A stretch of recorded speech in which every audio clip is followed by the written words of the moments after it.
Ukraine की सेना ने मान लिया कि उसके एयर डिफेंस सिस्टम रूस से लड़ने के काबिल नहीं रहे और मौजूदा हालात में यूक्रेन की रक्षा करना नामुमकिन लग रहा है। हालांकि यूक्रेन की सेना ने यह भी साफ कर दिया कि वो मोबाइल एयर डिफेंस यूनिट बढ़ाने वाला है और अपनी सेना में ज्यादा से ज्यादा मैन पैड यानी man portable air defence system शामिल करने वाला है, जो सतह से हवा में मार करने वाली मिसाइलें हैं और कम ऊंचाई पर उड़ने वाले विमानों और ड्रोन का कुछ पलों में खेल खत्म कर सकती हैं। छोटी होने की वजह से इन्हें एक जगह से दूसरी जगह ले जाने में दिक्कत भी नहीं होती और इसीलिए यूक्रेन इनकी संख्या बढ़ाना चाहता है, क्योंकि यूक्रेन की सेना ने खुलकर कहा कि उसके एयर डिफेंस सिस्टम रूस का सामना करने के काबिल नहीं रहे और धीरे धीरे उसके लिए यूक्रेन को बचाना नामुमकिन हो रहा है, क्योंकि उसके पास सोवियत संघ के जमाने के एयर डिफेंस सिस्टम हैं जिनमें 89% 2 मई के बाद काम करने लायक नहीं रहेंगे, जिसके बाद यूक्रेन के लिए रूस के सामने खड़ा रहना मुश्किल हो जाएगा। इसलिए उसे जल्द से जल्द पूरे यूक्रेन में मोबाइल एयर डिफेंस यूनिट तैनात करनी होंगी। वैसे यूक्रेन को बहुत जल्द पेट्रियट एयर डिफेंस सिस्टम भी मिलने वाले हैं,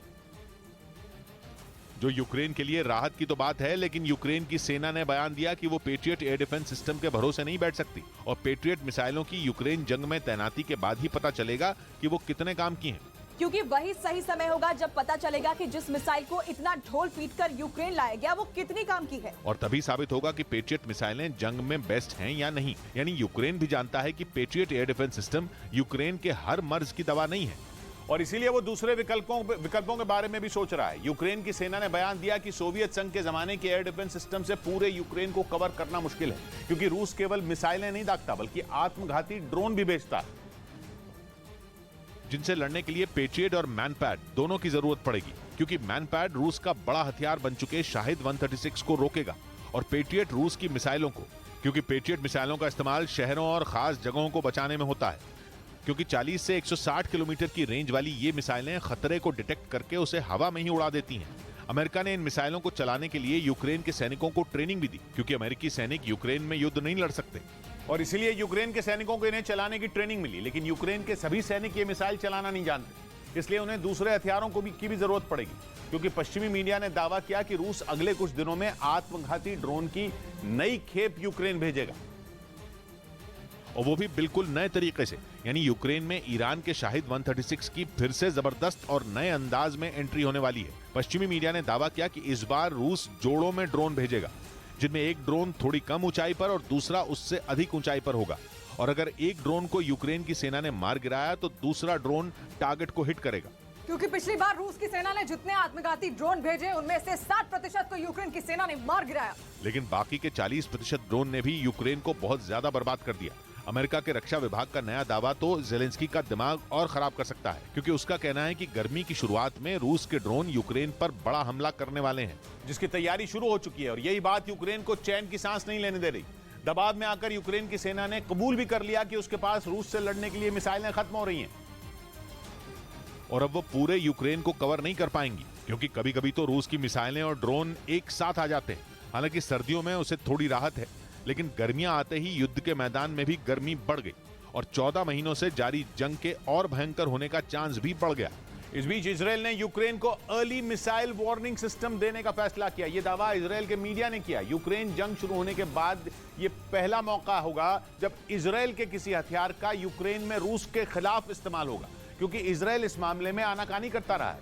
यूक्रेन ने उससे कई बार हथियार मांगे और उसकी और अमेरिका की दोस्ती का हवाला दिया, लेकिन सीरिया में रूस की मजबूत पकड़ ने इजराइल के हाथ बांध दिए और उसने 14 महीने तक यूक्रेन को हथियार नहीं दिए। लेकिन अब वो ऐसा करने जा रहा है, क्योंकि इजराइल ने तय किया कि वो यूक्रेन को अर्ली मिसाइल वार्निंग सिस्टम देगा, जो यूक्रेन की ओर आने वाली मिसाइलों को पहचान कर उसकी सेना को अलर्ट कर देंगे। क्योंकि अर्ली मिसाइल वार्निंग सिस्टम में ऐसे रेडार लगे होते हैं जो बैलिस्टिक मिसाइल, ड्रोन और रॉकेट को दूर से ही पहचान लेते हैं। अर्ली मिसाइल वार्निंग सिस्टम मिसाइलों, ड्रोन और रॉकेट का साइज तो पता लगाते ही हैं, मैप पर उनकी सटीक लोकेशन भी बता देते हैं, जिसका मतलब यह हुआ कि यूक्रेन को हमले से पहले पता चल जाएगा कि रूस उसकी ओर कौन सा हवाई हथियार भेज रहा है, जिसके बाद वो जवाबी कार्रवाई कर सकता है और रूस की मिसाइलों और ड्रोन को तहस-नहस कर सकता है।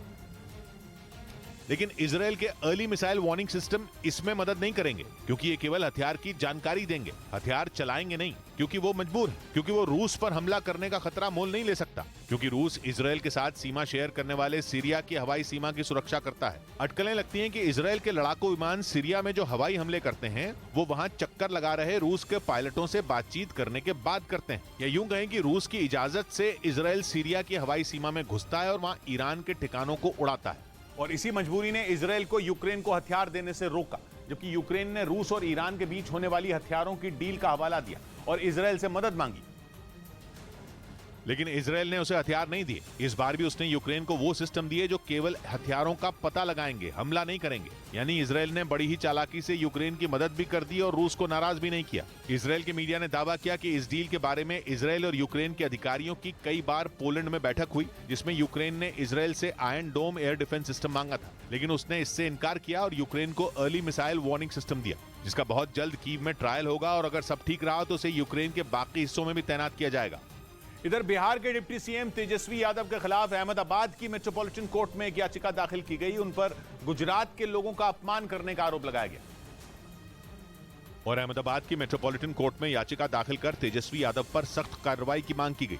याचिका के मुताबिक तेजस्वी यादव ने पिछले महीने गुजरात के लोगों को लेकर विवादास्पद टिप्पणी की थी। इस मामले पर कोर्ट में अगली सुनवाई 1 मई को होगी। उधर अमेरिका और फिलीपींस की सेना ने समंदर में अभ्यास करते हुए एक नकली जंगी जहाज को तबाह कर चीन की चिंता बढ़ा दी। दोनों देशों की सेनाओं ने दक्षिण चीन सागर में रॉकेट दागे, जिसमें उस युद्धपोत के परखचे उड़ गए। सामने आए वीडियो में एक रॉकेट समंदर में उस जंगी जहाज पर गिरता दिखाई दिया, जिसके बाद वहां ऐसा धमाका हुआ जिसे देखकर ऐसा लगा मानो पानी में ही ज्वालामुखी फट गया हो।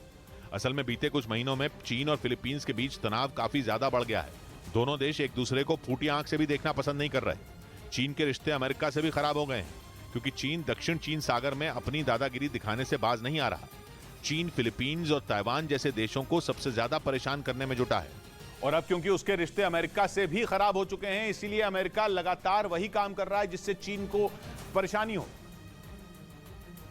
और बताया जा रहा है कि इसी कड़ी में अमेरिका चीन को चिढ़ाने के लिए ही फिलीपींस की सेना के साथ सैन्य अभ्यास कर रहा है। इस मिलिट्री ड्रिल में फिलीपींस की सेना अमेरिकी जवानों के साथ मिलकर समंदर में दुश्मन को ढेर करने का अभ्यास कर रही है, ताकि अगर कभी चीन से जंग जैसे हालात बने तो उसे समंदर में घेर कर मुंह तोड़ जवाब दिया जा सके। दोनों देशों इस बीच हांगकांग के अखबार the south China morning post ने दावा किया कि ताइवान ने हमले की आशंका को देखते हुए हथियार जुटाने शुरू कर दिए हैं। उसे इस बात का डर सता रहा है कि चीन किसी भी वक्त जंग छेड़ देगा,